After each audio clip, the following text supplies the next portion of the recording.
Welcome to Bookso English. Today, I want to share something that changed the way I speak English and can change yours too. Thinking in English. My name is Avenil, and I know exactly what it feels like to be stuck, to always translate words in your head before speaking, to feel slow and nervous in conversations.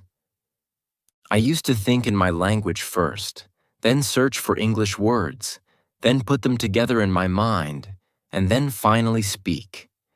It was like running a race, but stopping every few steps to tie my shoes. I realized this was the main reason my English was not smooth. Then one day I asked myself a simple question. What if I stopped translating? What if I could think directly in English? That idea felt powerful, but also scary. How could I think in English when I didn't even know enough words? I decided to start small, very small. Every morning when I woke up, I looked at the things around me and said their names in English in my mind. Bed, pillow, window, sunlight, wall. I didn't try to make big sentences at first, just simple names. Then slowly, I began adding easy sentences. I am brushing my teeth. I am making tea. I am feeling hungry. I am wearing my shoes. It felt strange at first because my brain wanted to go back to my native language.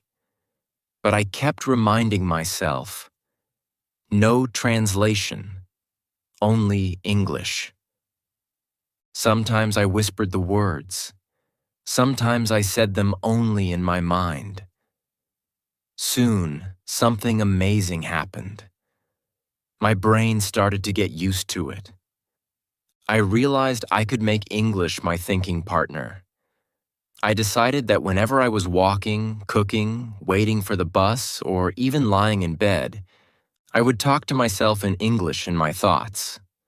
For example, while walking to the market, I would think, I will buy some vegetables. This road is busy today. I think it might rain. If I didn't know a word, I replaced it with other simple words. If I forgot frustrated, I said, I am not happy with this, or this makes me feel bad. It didn't matter if my sentences were simple. What mattered was that my thoughts stayed in English. Every time I caught myself thinking in my own language, I stopped and switched back to English. It was like gently pulling my mind into a new habit. After a few weeks, something incredible happened. I started thinking in English without even trying.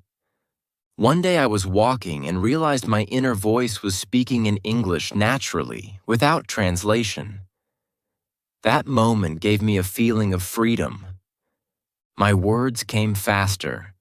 My fear of speaking started to fade, and I felt more confident. I learned that you don't have to live in the USA or UK to think in English. You can create your own English world wherever you are. I practiced everywhere. At restaurants, I read menus in English. In markets, I described things in English in my head. Even if the signs were in my language, I translated them silently. If I saw people talking, I imagined their conversation in English. I spoke to myself when I was alone, telling my day like a story. I had a good day today. I met a friend. I cooked pasta. Now I feel tired. At first it sounded small, but those small steps built a strong habit. One day, a tourist asked me for directions. Before, I would have been nervous, but this time I spoke clearly without fear, because I had practiced such situations in my head many times. That was my turning point. I understood another truth. Fear is the biggest enemy of speaking English. At the start, I was scared people would laugh at my mistakes, but my teacher once told me, The person who speaks with mistakes learns faster than the one who stays silent. From that day, I promised myself to speak, mistakes or no mistakes. At the shop, I would say, "1 bottle water, please." At the bus stop, "What time bus come?" Not perfect, but I was speaking. I joined online groups where people from different countries practiced together. No one was perfect, but we all tried and improved. I began using my surroundings as my classroom. At the bus stop, I would think, the bus is late, the weather is hot, that boy is eating ice cream. At home, I would say, there is milk in the fridge. I need to buy bread. While cooking, I would think, boil water. Add salt. Stir slowly. I read every bit of English I saw. Posters, product labels, signs, even t-shirt slogans. One time I saw a shirt that said, "Make your own way," and I thought about its meaning. Create your own path. Be independent. That's the magic of learning from your surroundings. I also practiced in front of the mirror, looking into my own eyes and speaking. You can do this. You are improving. English is your friend. It felt strange at first, but it made me confident. At night before sleeping, I told my day in English. Today, I woke up early. I made breakfast. I worked. I watched a movie. Now I feel sleepy. This simple habit made English a part of my thoughts. And slowly I realized, thinking in English was the real game changer. It removed the delay. It removed the fear. It made my speaking faster and more natural. I was not just learning English anymore. I was living it. Now I want to tell you, you don't need to be perfect.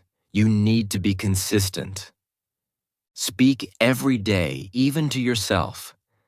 Think in English for the small things, and soon it will become natural for big things too. Don't wait for the perfect moment. The perfect moment is now. Start today. Speak today. Live in English today. And one day, without even noticing, you'll be like me. You won't need to translate. You'll just speak, and it will feel like freedom. I remember the first time I truly understood that English could live in my mind all the time. It was a Sunday morning, and I was walking to a small park near my home. Normally, I would just enjoy the walk in silence or think in my native language. But that day, I challenged myself. From the moment I stepped outside, I would think only in English until I returned home. At first, it was slow, like a bicycle trying to move in heavy mud. I looked at the street and thought, the road is clean today. I saw a man jogging and thought, he is running fast. I noticed some flowers and thought, the flowers are yellow and beautiful. My mind wanted to jump back into my language many times, but I refused. I told myself, stay in English, no matter how simple. 10 minutes later, something clicked. My thoughts started to flow faster, like water in a small stream. I was not translating. I was just speaking to myself directly in English. That walk became a game. How long could I keep my thoughts in English? When I returned home, I realized I had done it for almost 40 minutes without stopping. That small victory gave me a huge boost. From that day, I started playing this English game every day, sometimes for 15 minutes, sometimes for an hour. It didn't matter how long. What mattered was keeping the habit alive. The next thing I did was change the way I used my phone. I switched the language to English. At first, it felt uncomfortable because I had to learn new words like settings, notifications, brightness. But soon, I realized I was learning vocabulary naturally. Every time I typed a message to myself or made a to-do list, I wrote it in English. Instead of writing buy eggs in my language, I wrote buy eggs in English. Instead of setting a reminder that said call friend, I wrote call friend in English. Slowly, my phone became my mini English teacher, always showing me words in context. I also started talking to myself while cooking or cleaning. For example, while cooking rice, I would think, first wash the rice. Now put it in the pot. Add water. Wait for it to boil. It sounds simple, but it trained my brain to connect English with real actions. The same thing happened while cleaning my room. Pick up the books. Put them on the shelf. Wipe the table. Open the window. These small sentences became my building blocks. I realized something important. Fluency is not built by studying big grammar books all day.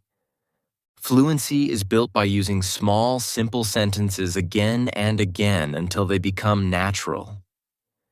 I also started using my imagination.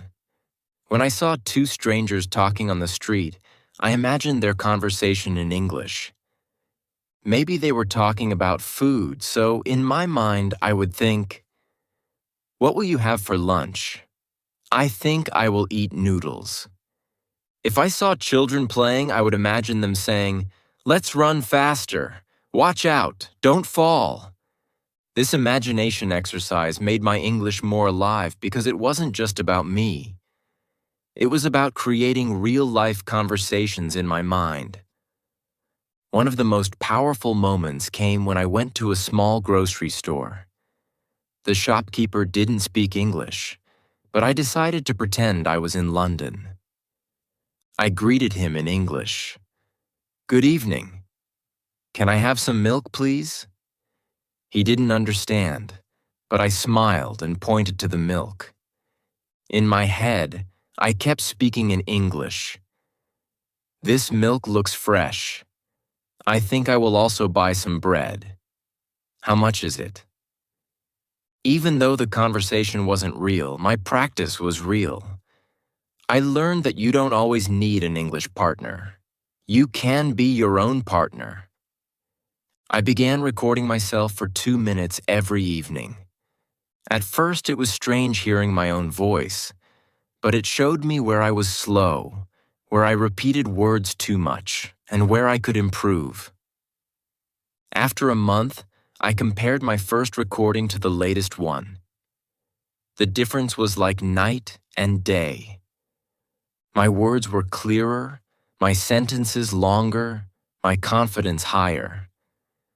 I realized that practice doesn't just build skill, it builds belief. And belief in yourself is the real secret to speaking fluently. The next step I took was joining a small online group where people from different countries practiced English together. We were all at different levels, but no one judged anyone. If someone made a mistake, we helped them. If someone forgot a word, they explained it another way. That's when I understood that you don't need perfect grammar to be understood. You just need the courage to try. I remember once I forgot the word umbrella and said, "That thing we use when it rains." Everyone understood me, and someone kindly told me the word. That's how I learned without feeling embarrassed. Slowly, English stopped being a school subject in my mind and started being my daily language. I watched movies with English subtitles, but instead of just reading them, I tried to repeat the lines quietly after the actors. I listened to songs and tried to understand the lyrics.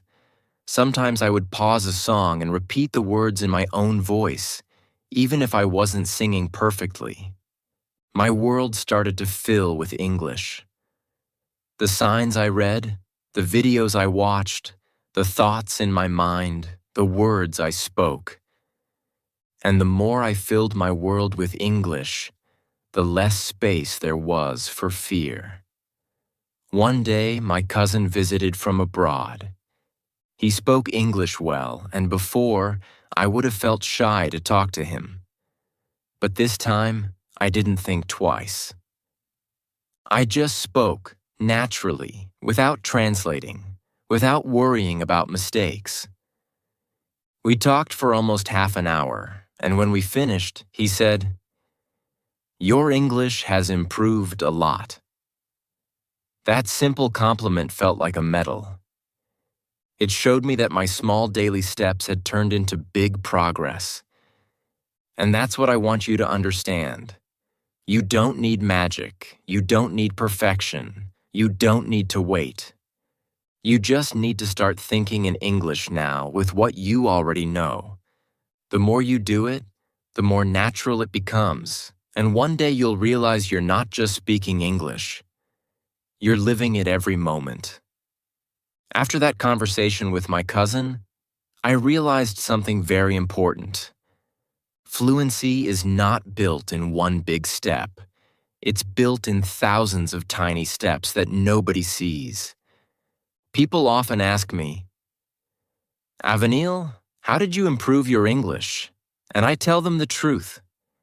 I did it one small thought, one small sentence at a time. I didn't wait for the perfect words.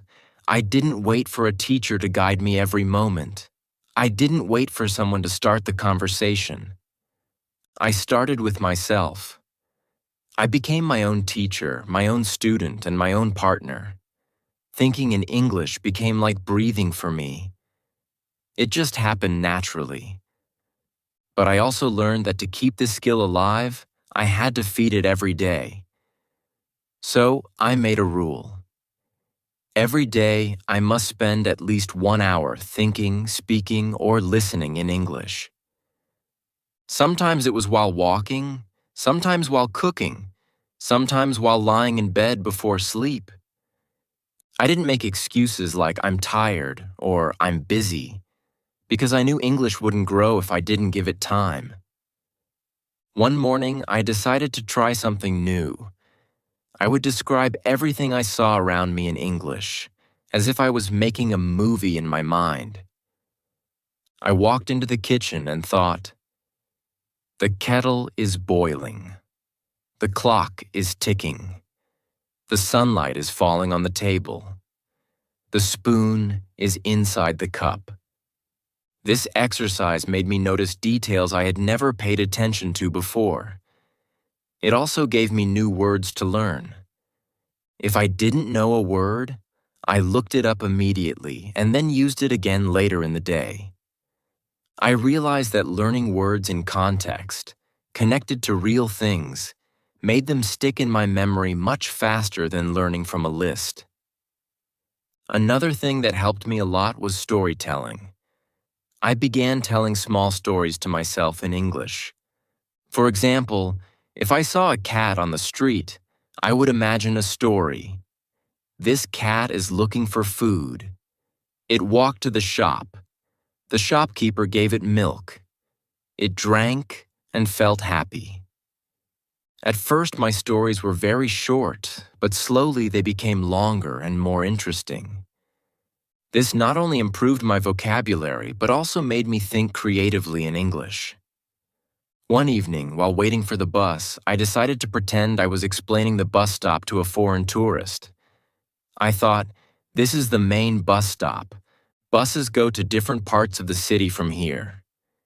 You can buy tickets at that small counter. The next bus will arrive in 5 minutes." I spoke it softly under my breath, and even though no one was listening, I felt like I was practicing real communication. That's when I learned a golden rule. You don't need a real listener to improve. You just need a real effort. But of course, there were days when I felt lazy, days when I didn't feel like practicing, days when my mind wanted to go back to my native language. On those days, I reminded myself why I started. I wanted to be able to speak to anyone, anywhere, without fear. I wanted to watch movies without subtitles. I wanted to travel and feel confident ordering food, asking directions, and making friends. I kept my goals in front of me like a light that guided me forward. And slowly, the habit became so strong that even on my lazy days, I still found myself thinking in English without trying.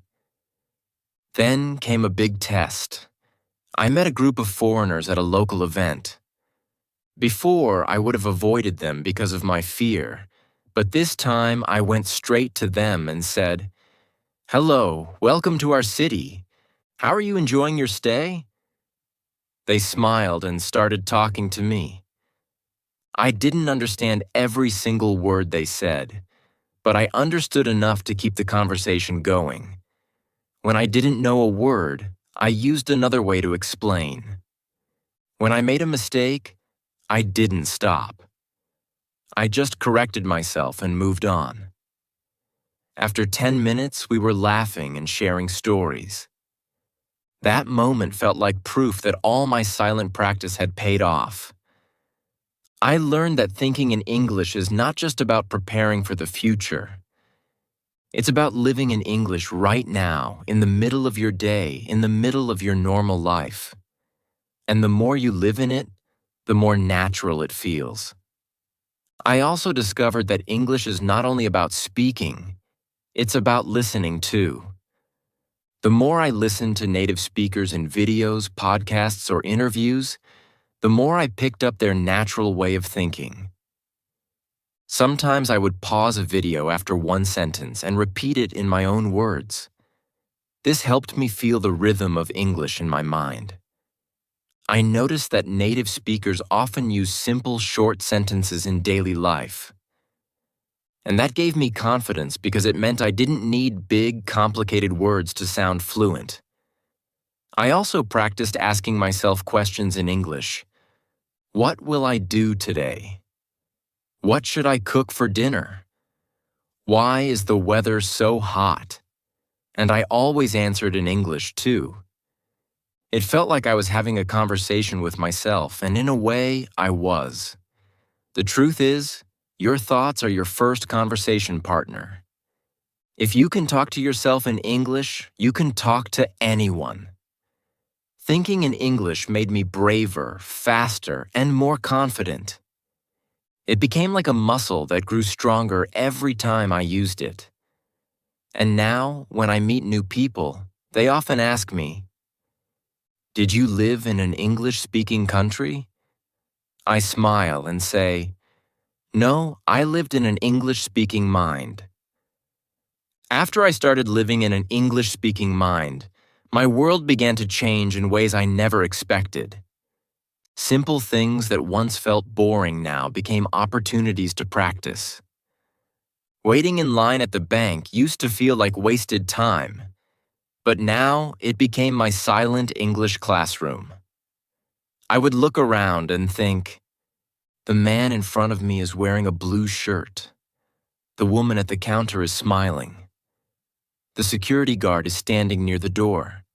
Sometimes I would even imagine small conversations. "Good morning, how can I help you?" "Yes, I would like to deposit some money." "Sure, please fill out this form." This simple habit kept my mind active and ready for real conversations. I noticed that the more I did it, the less I froze when speaking to real people. My sentences came out more naturally because I had already practiced them silently in my head many times. One of my favorite exercises was what I called the English lens. Every morning I told myself, "Today I will see the world through the English lens." That meant I would try to describe everything I saw, heard, or felt in English. If I felt the wind, I would think, The wind is cool and gentle. If I heard birds, I would think, the birds are singing in the trees. If I tasted food, I would think, this soup is hot and spicy. It was like turning my normal day into an English movie where I was the narrator. This not only improved my vocabulary, but also made my daily life more interesting. I also started to connect English with emotions. For example, if I was happy, I would think, I feel so happy today. If I was tired, I would think, I feel sleepy, I need some rest. Linking feelings with English words made them stick in my memory much longer. Another powerful thing I discovered was situation rehearsal. Whenever I knew I had to speak English in the future, maybe to order food, to meet a new person, or to ask for help, I practiced the conversation in my head beforehand. I would imagine myself greeting the person, asking the question, and responding to their answer. For example, before going to a restaurant, I would think, "Good evening. Can I have a table for two, please?" "Yes, we would like to see the menu. I think I'll have the grilled chicken. Thank you very much."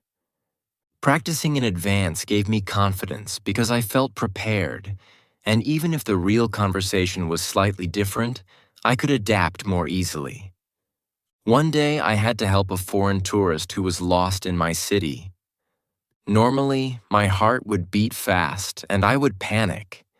But because I had practiced similar situations in my mind many times, I stayed calm. I smiled and said, "Hello, can I help you?" He asked about a museum and I replied, "Yes, it's about 2 kilometers from here. You can take a taxi or a bus. The bus stop is just around the corner." He thanked me and went on his way. I walked away feeling proud because I knew that my thinking habit had prepared me for this real-life moment. Another thing that kept me motivated was recording short English videos for myself. I didn't post them online. They were just for me. I would talk about my day, my plans, or my opinions on simple topics like my favorite season, or why I like walking in the park. Listening back to my voice helped me see where I needed to improve and also showed me my progress over time. The first time I listened, I felt shy and uncomfortable. But after a few weeks, I started to enjoy it because I could hear my sentences becoming smoother and my pronunciation improving. I also made English part of my relaxation time. Instead of always watching movies in my language, I watched English shows or YouTube videos. I didn't understand every word at first, but I didn't pause or translate. I just let my brain absorb the rhythm and sound of the language. Slowly, I started catching more and more words, and my listening improved naturally. I even began repeating short phrases I heard, trying to copy the pronunciation and intonation.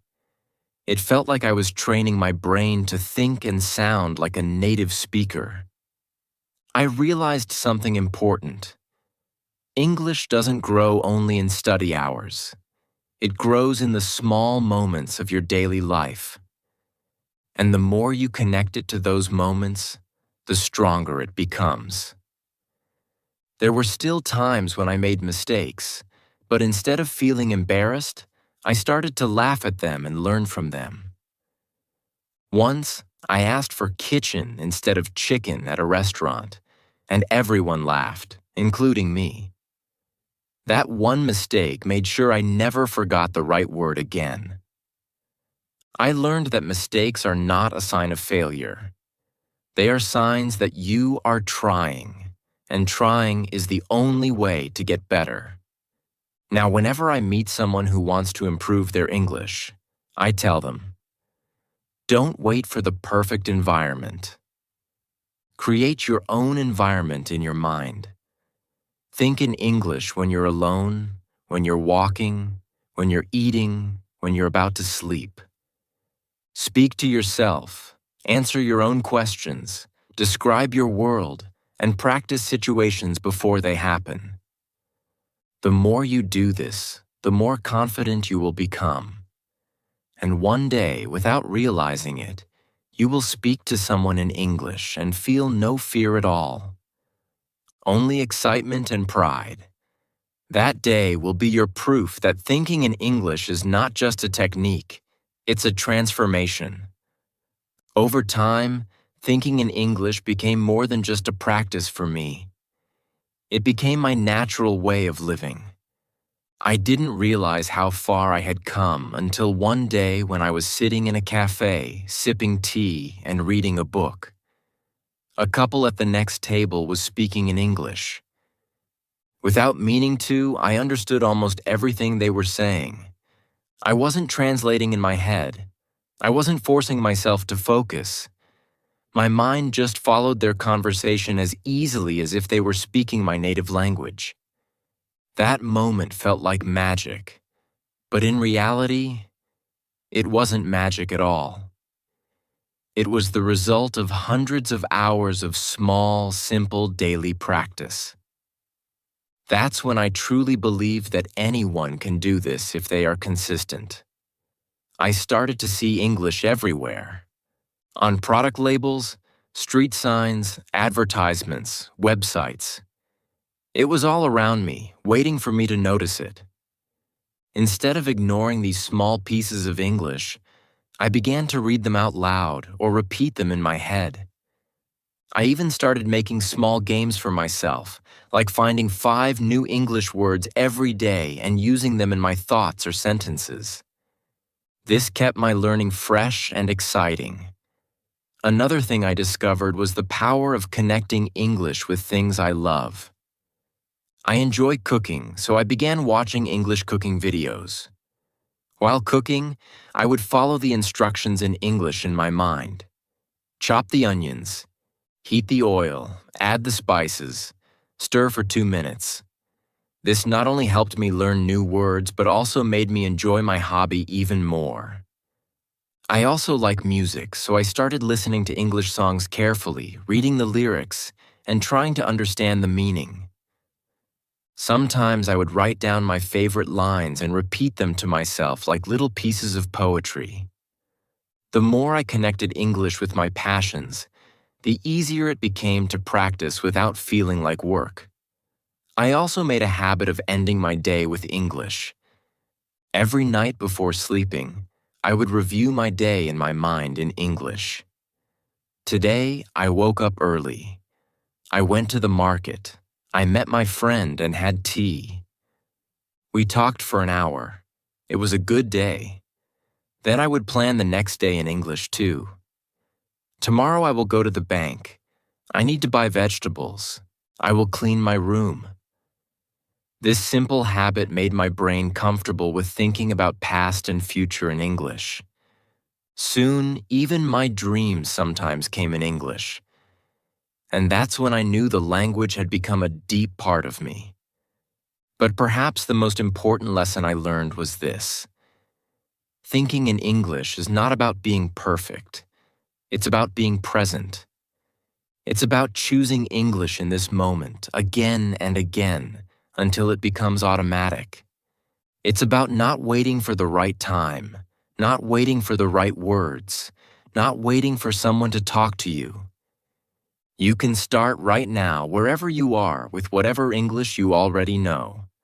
And the more you use it, the more you will know. I remember one evening when I was walking home and a tourist stopped me to ask for directions. I didn't think. I didn't panic.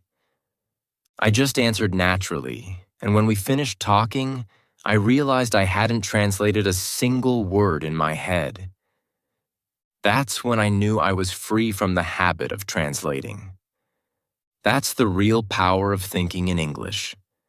It removes the gap between your thoughts and your words. Your brain and your mouth work together like a team, without delay, without confusion. And that's what fluency truly is. So now, whenever someone tells me I want to speak English fluently, I tell them, start by thinking in English today. Don't wait for perfect grammar. Don't wait for a special course. Don't wait for an English-speaking country. Your mind is the most powerful classroom in the world, and you carry it with you everywhere. Fill it with English, feed it with English, and use it every single day. At first, it will be slow, but soon it will be smooth. At first, you will make mistakes, but soon you will make memories in English. And one day, you will tell your story, your own journey from translating to thinking to speaking, and you will inspire someone else to start. That's how learning spreads from one voice to another. And if you're watching this right now on Bookso English, I want you to remember one thing. You can do this. No matter your age, your level, or your background, you have the ability to train your mind to think in English. Start small, stay consistent, and never be afraid of mistakes. Speak to yourself, answer yourself, describe your world, imagine conversations, and use every moment as a chance to practice. The more you do this, the more natural it will feel, and one day you'll wake up and realize you're not just learning English anymore, you're living it. And when that happens, you'll understand what I learned on my own journey. Fluency is not a final goal, it's a way of life. Thank you for being here with me. And if this story inspired you, don't forget to like, comment, and subscribe to Bookso English for more powerful lessons. Together, we will keep thinking, keep speaking, and keep growing until English feels as natural as your own heartbeat.